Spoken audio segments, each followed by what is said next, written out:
இஸ்னா அஷரியா என்ற கொள்கை 12 இமாம்களை தாம் பின்பற்றிய தீர வேணும் என்றதில்லை. அந்த 11 இமாம்களாக மட்டும்தான் குர்ஆனை கண்ணால கண்டவங்களாகவும் அவங்க காட்டின ஆதாரங்களும் சொன்னதில் மட்டும்தான் குர்ஆன் வசனங்களாகவும் தவிர முஸ்ஹஃப் உஸ்மானி குர்ஆனாகாது என்ற வாதம் சுமந்தது தான் இஸ்னா அஷரியாவின் கொள்கை.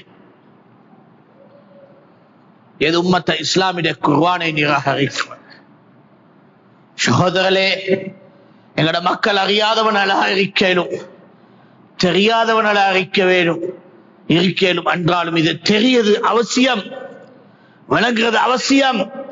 அல்லாஹ்வின் கலாம் குர்ஆன், அதை படிக்கிறது, அதை படிச்சு கொடுக்கிறது, அதை பரத்துறது, அதை கவனிக்கிறது எல்லா முஸ்லிம்களுக்கும் உள்ள சிறப்புக்குரிய ஒரு அமல் என்றதிலே வேறுபாடு இல்லாத விடயம்.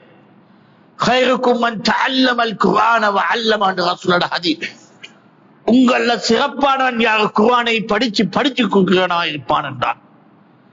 கேட்கிறேன், ஒரு இஸ்லாமிய நாடாக அன்று கருதும் ஈரானின் நாடு இந்த குர்ஆனுக்கு என்ன செஞ்சார்?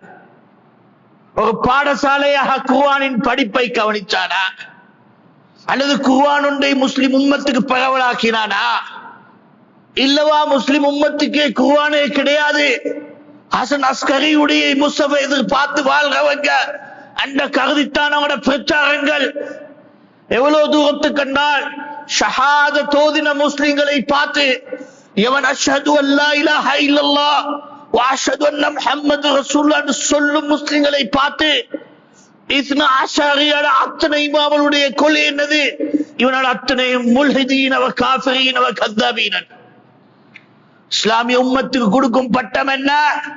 ஷஹாதத் ஓதின முஸ்லிம்களுக்கு கொடுக்கும் பட்டம் என்ன? முஹம்மது ரசூலுல்லாஹ் பின்பற்றும் முஸ்லிம்களுக்கு கொடுக்கும் பட்டம் என்ன? குர்ஆனை ஏற்றுக்கொண்ட முஸ்லிம் கொடுக்கும் பட்டம் என்ன? சஹாபாவை அவருடைய முன்மாதிரிகளாக வழிகாட்டி எடுக்கும் முஸ்லிம் கொடுக்கும் பட்டம் என்ன? அல் முல்ஹிதீன் அல் கذابீன் அல் காஃபிரூன் என்றது அவருடைய இமாம்களுடைய உச்சப்பாக தீர்ப்பாளாக இஸ்னா அஷரியாவின் கொள்கை.